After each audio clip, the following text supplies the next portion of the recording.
The next thing that you have to think about is envisioning the future. By this, I'd start to ask questions about if you could envision the future by waving a magic wand, what would that future look like? Stop to think about removing the barriers and creating a future that really speaks to your heart, engages your mind, and that you can feel passionate about. What would that look like?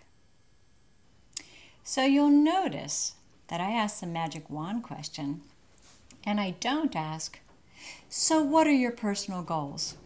Now, there's a reason for that. You know, when we ask a person about their goals, they often try to give us the answer that they think we want. That specifies something about that answer, that it's got to be very future-oriented, that it's really got to be well-defined. People think, well, it has to be time-bound, etc. I really try to remove those barriers. That's why I think the magic wand question works so well. The other one I'll sometimes ask is, what have you been thinking about? What are some of the thoughts that run through your head when you consider the future? What does it look like as you just sort of start to daydream, if you do daydream about it? We really try to take the pressure off. Another way to do that is to push the conversation out quite a ways. So I might say, thinking about that magic wand and the future you're envisioning, if you are, let's push that out about 5 years, or maybe 2 to 5 years. If things could work out just the way you'd like, what would it look like in 5 years? Then we start to work backwards through that timeline. We'll say, all right, if we were going to work toward that 3-year, 2-year, 5-year plan, what do we need to change in the next 6 months? How might your role change in order to get you there? Let's just take a few baby steps together. And remember, this is a nice time to tie it back into what we were talking about earlier, about those knowledge, skills, and ability, and the strategic potential of the business. Because we know that the more involved a family business owner is, or the leader is, the value of the company tends to go down. And that really appeals to people for whom that return on investment is about the value of the business. So when we start to envision what it could look like and what baby steps we need to take, what we're trying to do is to create opportunities for the business owner to not be quite so actively engaged in the business on a day-to-day basis. So when we start thinking about this personal plan or the direction they might move in, be very careful about going down the traditional route around volunteering. You hear it all the time. Well, you know, if you're going to leave your business, you could always go and volunteer. Let me tell you, so many business owners with their true entrepreneurial streak, the last thing they want to do is just go and volunteer. And besides that, having served on a lot of volunteer boards, sometimes when you get these very determined entrepreneurial sorts on the board, and they're used to making decisions for themselves and doing things quickly, they can get really frustrated with the collaborative, consultative approach that you find on a nonprofit board. And the other nonprofit board members can get equally as discouraged or disappointed in that business owner. So be careful what you recommend.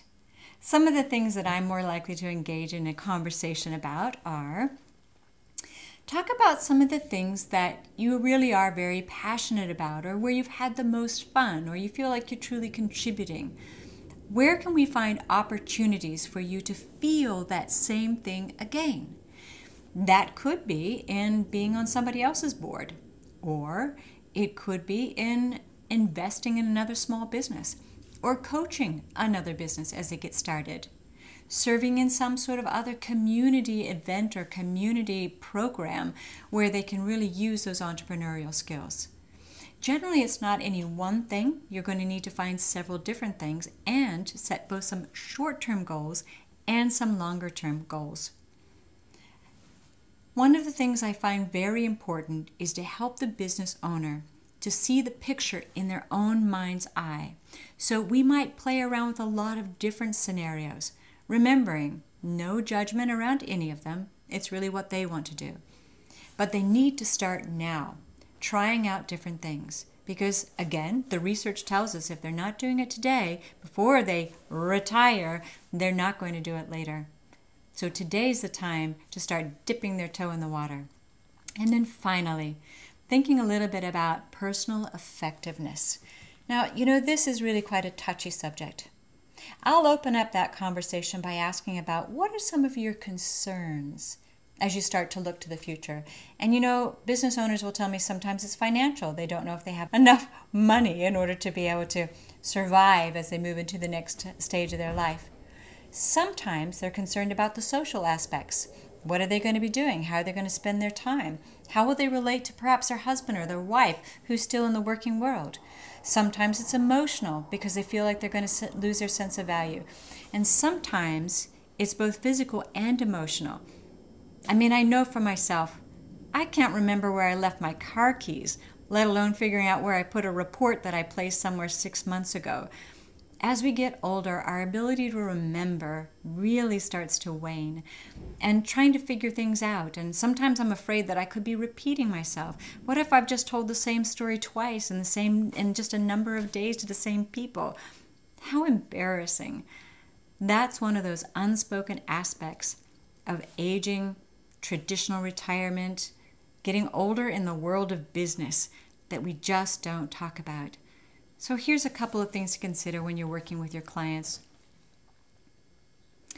What are some of the most important skills that they bring to the business? You may have talked about them earlier, that they really don't want to let slide, that they're going to need to be able to monitor on a fairly regular basis to make sure that they can still do those things. Next, how will they know? How can they assess whether or not they're still able? Most of the time, I recommend that they find some trusted person, maybe a son or a daughter, a spouse, or even a good friend, who will be willing to tell them that they're starting to do the things that they fear the most, repeat themselves a lot, forget to follow through on important tasks, losing things, not making sense in a meeting, letting other people down. Aren't those tough conversations to have? Yes. And yet I can guarantee you that for many business owners, that's the source of fear that keeps them from having this discussion at all. So as you can see, this is a pretty integrated area. There's a lot of things to consider. Really, the most important thing to do is start the conversation. If you are watching this video, you've already downloaded the kit. In the kit, there are a number of tools that you could use. They're great conversation starters. You can also look at some of the other videos that we have online. And join us for our monthly webinar. We cover a lot of these subjects in much more depth. Read our newsletter. Take a look at our e-zine. We're always trying to get fresh information out to you so that you can make better plans for your own business or help the clients that you serve. Start the conversation, impact a life, change the world. Ciao.